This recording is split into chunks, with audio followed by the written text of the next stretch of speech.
ఈరోజు మాకు తెలిసి వచ్చింది ఏంటంటే ఇంకొక విషయం, వీళ్ళను కొట్టడమే కాకుండా వీళ్ళను రహస్య ప్రదేశానికి తీసుకెళ్లడమే కాకుండా నిర్బంధించి ఎవరికి చెప్పద్దు, మమ్మల్ని కొట్టిండ్రని చెప్పేసి మీరు ఎవరితో చెప్పకూడదు అని చెప్పేసి తెల్ల పేపర్ల మీద వీళ్ళ సంతకాలు కూడా తీసుకున్నారని చెప్పేసి బాధితులు మాకు ఈరోజు చెప్పడం జరుగుతుంది.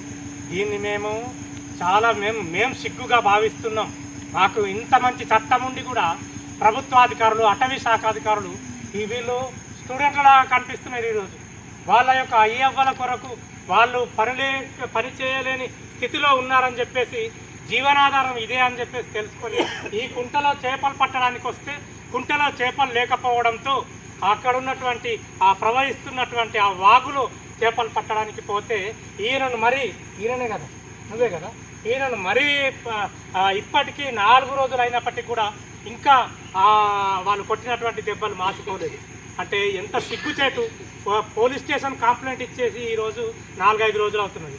దయచేసి పోలీస్ డిపార్ట్మెంట్కు మేము రిక్వెస్ట్ చేస్తున్నాం, ఆదివాసీ సేనగా మీరు వీళ్ళను వెంటనే అరెస్ట్ చేయాల్సిందే. ఆగస్టు 9 వరకు 9 లోపున మీరు వాళ్ళందరినీ, ఆయన ఒక్కరే కాదు, ఆ దొంగ, ఆ లపంగ, ఆ స్మగ్లర్, ఆ రమణమూర్తి ఎవరైతే ఉన్నారో, ఆ లక్ష్మీనారాయణ ఎవరైతే ఉన్నారో ఆయన ఒక్కనే కాదు, ఆయన వీళ్ళ మీద దాడి చేస్తున్నప్పుడు ప్రేక్షక పాత్ర వహించి చూస్తున్నటువంటి మిగతా సిబ్బంది ఎవరైతే ఉన్నారో వీళ్ళందరినీ కూడా ఆగస్టు 9 లోపల అరెస్టు చేయాల్సింది. అరెస్టు చేయకపోతే ఆగస్టు 10 తర్వాత మేము ఆదివాసీ సమాజం మొత్తం కూడా ఈ అటవీ ప్రాంతంలో మరొక అగ్నిగుండాన్ని సృష్టిస్తామని చెప్పేసి అటు ప్రభుత్వానికి, ప్రభుత్వాధికారులకు, ఇటు అటవీ శాఖ అధికారులకు, అదేవిధంగా అటవీ శాఖ ఉన్నతాధికారులకు కూడా మేము చెప్పదలుచుకున్నాం.